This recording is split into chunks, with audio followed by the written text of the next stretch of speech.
I thought it was interesting, the question that you brought in your report, that President Trump has already mentioned that they're not going to lift tariffs, and yet Beijing is still willing to meet with the U.S. here. What can we glean from that kind of indication of where negotiations are going to go? Well, I think Beijing is still hoping that Trump will lift tariffs. I think, what will end up is sort of a halfway situation where some of the tariffs will remain as part of the enforcement mechanism. I mean, at this stage, we're kind of getting into a sort of a baseball analogy. I suspect that once we get some kind of a deal, people will be scoring it quite intensively to see which side made the more concessions. So I think, it's tough to see resolution to many of these issues unless one or the other side blinks. So as Xi Jinping was reported to have said back in December, let's see who blinks first.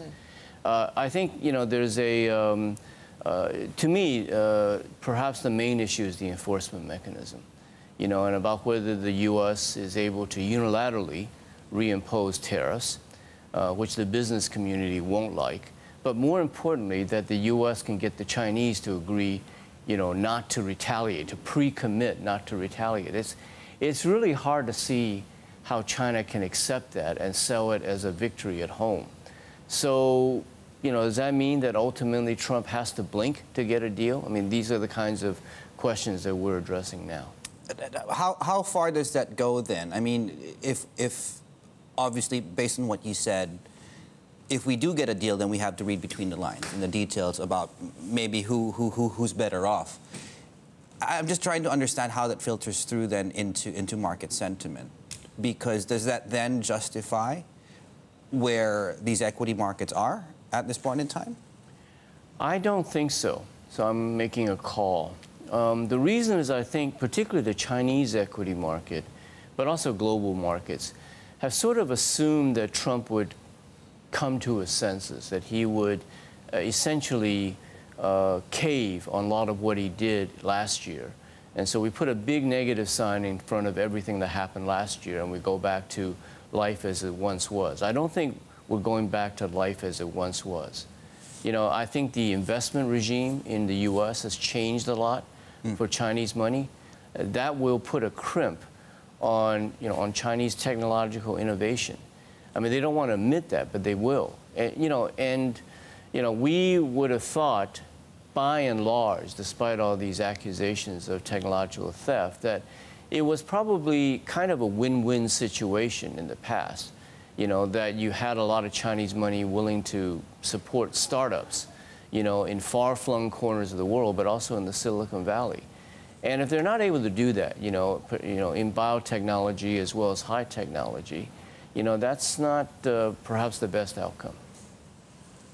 Cliff, it's Tom here in Beijing. There are, of course, still the known unknowns about this deal, as you've kind of said, but some of the components have fallen into place. I just wonder if it's too early, or if you've got a sense that investors have started to position, given that we know, for example, there are going to be, in all likelihood, a ramp up in purchase of things like agricultural products and industrial components from the US, maybe some additional moves to open up sectors beyond financials and autos here in China. Have investors started positioning for this eventuality?